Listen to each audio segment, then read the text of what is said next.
ସୁଜାତା ଆଜି ଦଳରେ ଯୋଗଦେଲେ କେମିତି ଆପଣ ଦେଖୁଛନ୍ତି ଏବଂ କିଛି ନେତା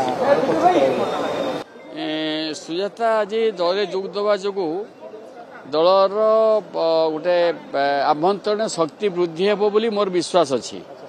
ଆଉ ସିଏ ଜଣେ ଦକ୍ଷ ପ୍ରଶାସକ ହିସାବରେ ଦୀର୍ଘ 25 ବର୍ଷ ଧରିକି କାର୍ଯ୍ୟ କରିଛନ୍ତି ଏବଂ ତାଙ୍କର ଯେଉଁ ଦକ୍ଷତା ଅଛି ଓଡ଼ିଶାବାସୀଙ୍କର କାର୍ଯ୍ୟ କରିବାରେ ଜଣେ ଦକ୍ଷ ଆଇଏଏସ୍ ଅଫିସର ହିସାବରେ ତାହା ଡେଫିନେଟଲି ଦଳ ପାଇଁ ଆମକୁ ସାହାଯ୍ୟ କରିବ। ତାଙ୍କର ସେ 25 ବର୍ଷର ଅନୁଭୂତିକୁ କାର୍ଯ୍ୟରେ ଲଗେଇବେ ଏବଂ ଦଳ ନବୀନ ପଟ୍ଟନାୟକ ଯାହା ନିର୍ଦ୍ଦେଶ ଦେବେ ଦଳ ନେତା ହିସାବରେ ସେ ଅନୁସାରେ ସେ କାର୍ଯ୍ୟ କରିବେ। ତେଣୁ ଏହା ସମସ୍ତଙ୍କ ପାଇଁ ଅଧିକ ଉତ୍ସାହ ଆଉ ଉଦ୍ଦୀପନା ପ୍ରେରଣାଦାୟକ ନିଶ୍ଚିତ ଭାବରେ।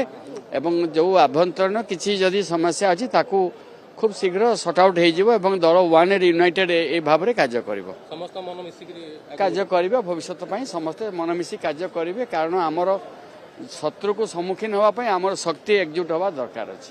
বর্তমান সময়ে যাহাঙ্ক পাই ডিবাকেল 2024 তাঙ্ক ধর্মপত্নী আসছেন দল গ্রহণ করিব লোক গ্রহণ করিবে তেনে দল নেতৃত্ব জিনিস অলগা আউ কাহার ধর্মপত্নী সে জিনিস অলগা।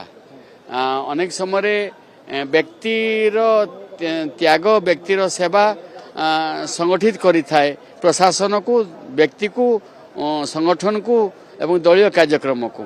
তেণু ব্যক্তির ব্যক্তিত্ব যদি জাহির করি কার্য হয়ে পড়ে তাহলে সংগঠন কু নিশ্চিত আগুক নবার বাট আসিযোগ।